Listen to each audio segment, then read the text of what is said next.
Assalamualaikum warahmatullahi wabarakatuh. Pada video kali ini kita akan membahas langkah-langkah praktikum Cybersecurity modul 3.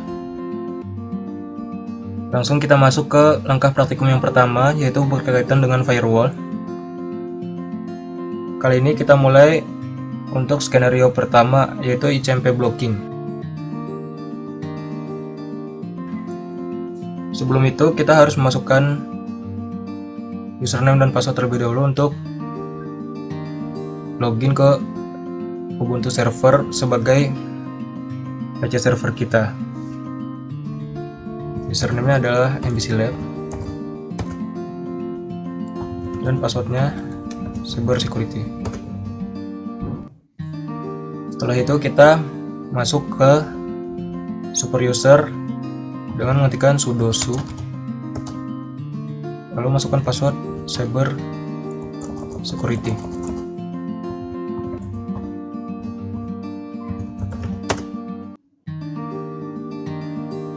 Nah, sekarang kita sudah masuk sebagai super user. Jadi di sini satu PC server akan membentuk suatu rules pada firewall berupa IP tables yang akan memblokir paket ICMP ke PC tersebut dari PC klien. Nah, pada komputer yang menggunakan firewall, yaitu untuk server kita ini, kita buat rules IP tables dengan mengetikkan perintah sebagai berikut. IP tables min A input, min P ICMP, min J reject, lalu enter. Nah, setelah kita berhasil menambahkan rule block ICMP-nya, pastikan rule yang sudah kita buat ini aktif, yaitu dengan mengetikkan perintah sebagai berikut. IP tables min L min N min V line numbers, lalu tekan enter. Nah, seperti yang dapat kita lihat di sini, rule block ICMP yang sudah kita buat tadi telah aktif. Selanjutnya, pada komputer klien, yaitu Windows kita ini, kita buka command prompt.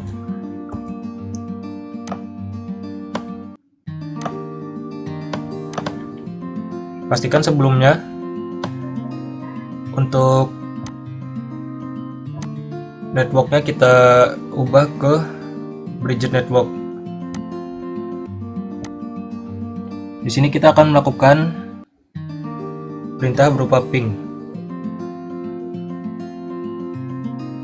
Sebelum itu kita harus mengecek IP pada komputer server dengan cara ifconfig.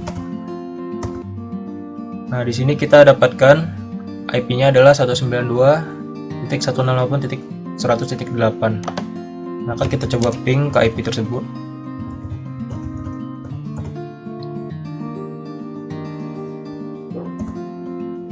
Nah, dapat dilihat di sini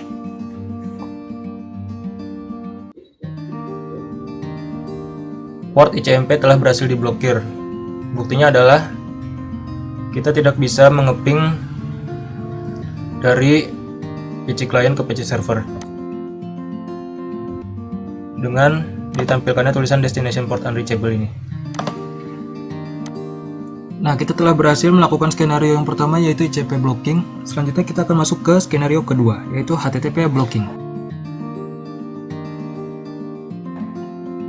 Pada skenario kedua ini, IP tables akan melakukan blocking pada port HTTP pada PC server kita.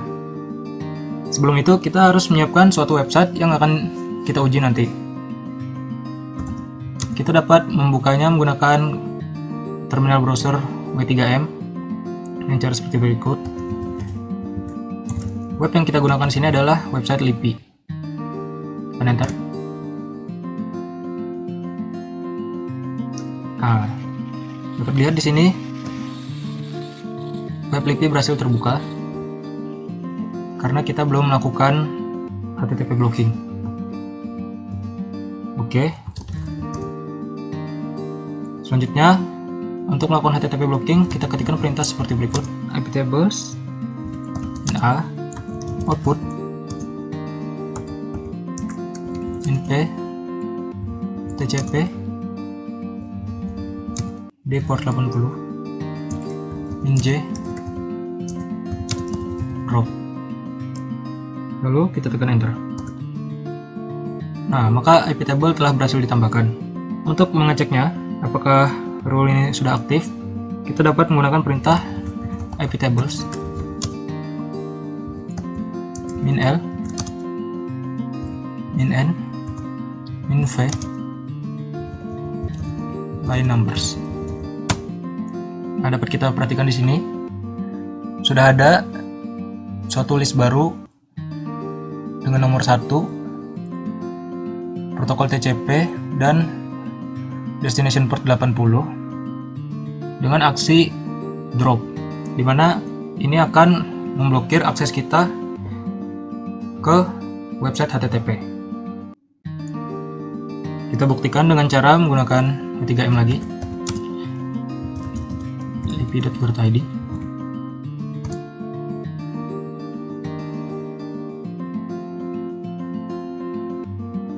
Kita tunggu beberapa saat.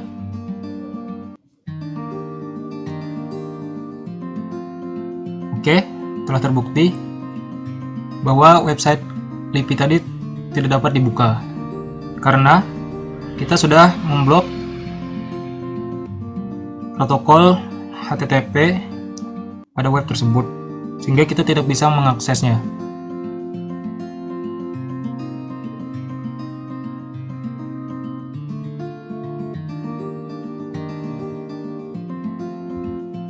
Nah, di sini akan muncul pesan W3M cannot load lip.gurt.id. Maka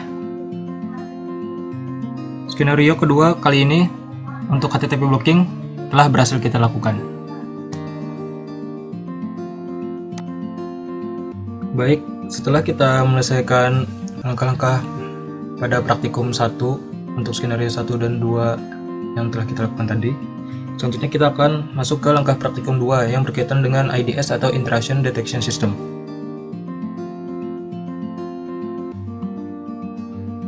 Langsung saja kita ke skenario yang pertama, yaitu mode pada snort. Nah, untuk mode-mode pada snort terdapat beberapa mode yang dapat kita gunakan. Di antaranya adalah sniffer mode, packet logger mode, dan intrusion detection mode. Untuk sniffer mode dapat dijalankan dengan menggunakan perintah sebagai berikut: snort min v min d min e.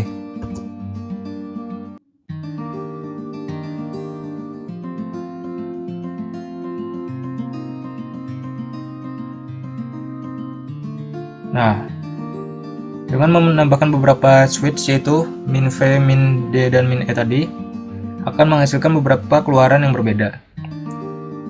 Untuk min v sendiri itu adalah untuk melihat header TCP/IP paket yang lewat. Untuk min D berfungsi melihat isi paket, dan min E untuk melihat header link layer paket seperti Ethernet header. Dapat kita lihat seperti berikut.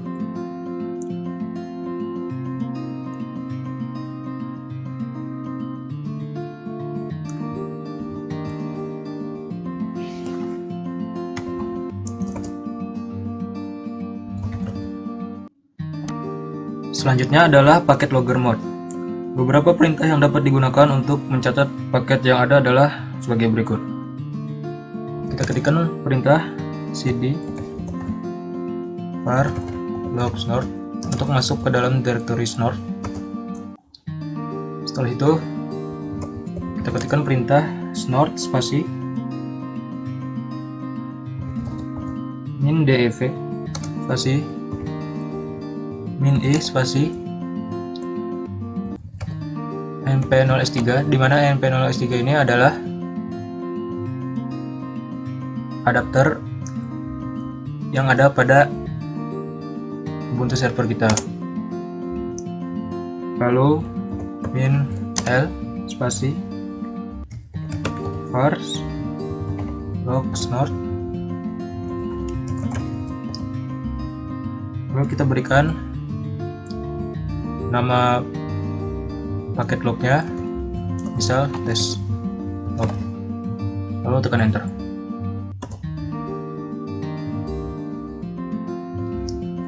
Setelah beberapa saat dapat kita stop, tekan Ctrl C. Nah, dapat kita lihat di sini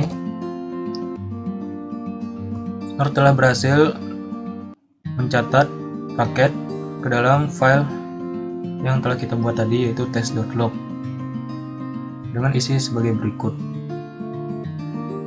Mulai dari memory usage summary, paket input total, dan breakdown berdasarkan protokol. Untuk mengecek atau membaca file log yang telah kita buat tadi, dapat digunakan command seperti berikut: snort dv r nama paket yang akan kita buka. Sebelum itu, untuk melihat nama paket, kita dapat mengetikkan perintah ls.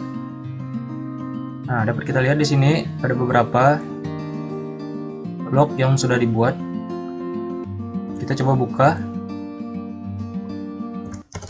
log terakhir yang kita buat tadi, yaitu test.log, dengan cara mengetikkan perintah snort min dv min r test.log. Pastikan nama file lognya telah sama, lalu tekan enter. Nah, maka dia akan menampilkan sama seperti pada saat kita melakukan logging paket tadi, dengan detail sama seperti sebelumnya.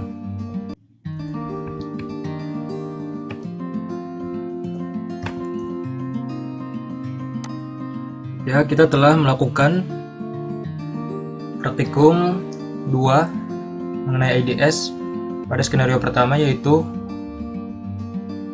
mode-mode pada snort. Selanjutnya kita akan masuk ke skenario kedua, yaitu mengenai rule snort. Pada skenario kedua ini, PC klien akan melakukan smart attack pada PC server untuk dideteksi oleh snort dengan rule yang sudah ditentukan. Langkah pertama yang dilakukan yaitu kita buat rules baru yang berada di directory etc snort rules dengan cara mengetikkan seperti berikut: nano etc snort rules. Kita beri nama custom rules. Nah, selanjutnya di sini kita telah menambahkan atau mengisi custom rules sebelumnya. Jika di tempat kalian masih kosong, maka kalian tinggal ikuti ini saja, yaitu ketikkan alert icmp external net any strip lebih dari $homenet any, lalu kita isikan message-nya atau pesan yang akan muncul pada saat alert terjadi, yaitu paket yang dikirim terlalu besar. Kita batasi ukurannya lebih dari 200. Reference arithmetic, 246. Class type bed unknown dengan SID 499 dan ref 4. Lalu kita save dengan cara Ctrl X untuk exit, lalu tekan Y dan enter. Selanjutnya kita edit file snort.conf yang ada di directory etc snort.conf, itu dengan cara nano etc snort snort.conf. Nah, setelah snort.conf terbuka, selanjutnya kita cari ipvar home_net. Ada di sini. Kita masukkan IP yang akan dimonitor oleh Snort. Misal 92.168.100.8. Selanjutnya kita nonaktifkan rules yang tidak kita perlukan.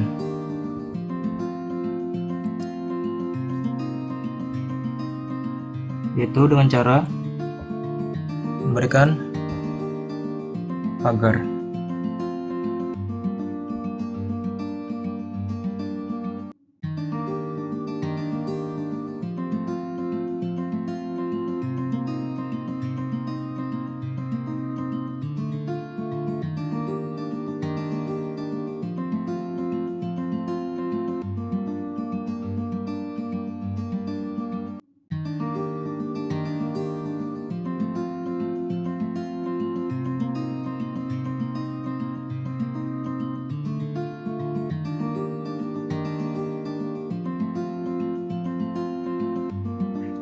Kita ketikkan include rule yang kita buat tadi, akan kita masukkan di sini dengan cara mengetikkan rule _path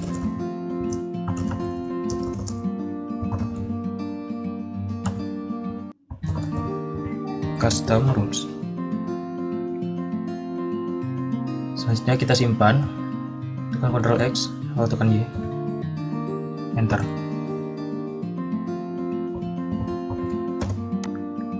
Selanjutnya kita akan masukkan perintah seperti berikut, yaitu snort -c /etc/snort/snort.conf -i enp0s3 -a console, lalu tekan enter.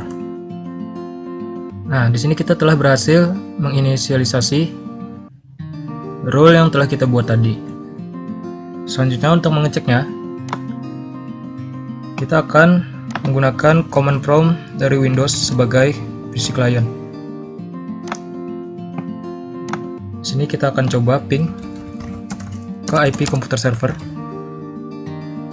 yaitu 192.168.100.8. Pertama-tama kita akan coba menggunakan ukuran paket 100, dimana ini adalah kurang dari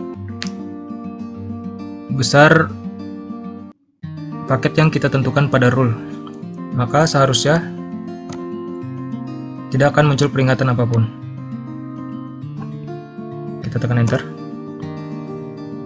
Nah, dapat dilihat di sini pada PC server tidak merespon atau memberikan peringatan apapun. Selanjutnya ketika kita coba, misal ukuran paketnya adalah 500, dimana itu adalah lebih dari 200, yaitu batas yang kita tentukan pada rule yang telah kita buat tadi, maka dapat kita lihat. Nah, di sini akan muncul ICMP alert atau peringatan bahwa ada paket ICMP yang masuk dan paket yang dikirim terlalu besar, dimana klasifikasinya termasuk potentially bad traffic yang memiliki priority 2. Priority 2 di sini adalah tingkat ancaman medium dari IP 192.168.107 yaitu PC client ke IP PC server yaitu 192.168.108. Nah, begitulah cara menggunakan Snort untuk membuat suatu rule untuk menerapkan IDS atau Intrusion Detection System dengan cara menyalakan alert pada ICMP. Terima kasih telah menyaksikan video ini dan menyimak dengan baik. Semoga ilmunya bermanfaat. Sampai bertemu di kesempatan selanjutnya.